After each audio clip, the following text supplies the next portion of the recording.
भारत में top 3 fantasy apps हैं dream 11, माई 11 circle और विजन 11।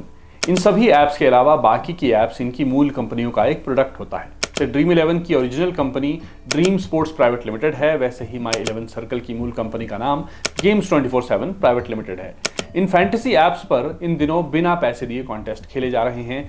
फर्क सिर्फ यह है कि करोड़ों के बजाय अब सिर्फ लाखों रुपए ही जीते जा सकते हैं। तो सवाल उठता है कि इन फ्री कॉन्टेस्ट से अब ये ऐप्स क्या करना चाह रही हैं। मुफ्त में तो लाखों बांटकर ये कंगाल हो जाएंगी। तो बता दूं कि इन्हीं फैंटेसी ऐप्स के जरिए भी ये कंपनियां फायदे में ही चल रही हैं।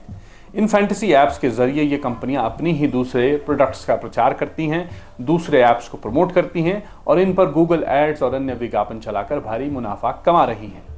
एग्जाम्पल के लिए ड्रीम 11 की पेरेंट कंपनी ड्रीम स्पोर्ट्स अपनी अन्य apps fan code, dream set go जैसे प्लेटफॉर्म को ड्रीम 11 के जरिए प्रमोट कर रही हैं।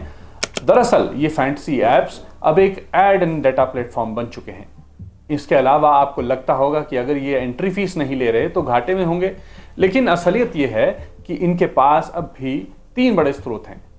एड्स के अलावा स्पॉन्सरशिप, एफिलिएट डील से भी कंपनियां भारी मुनाफा कमाती हैं, लेकिन सबसे ज्यादा फायदा यूजर डेटा से होता है जो करोड़ों का होता है।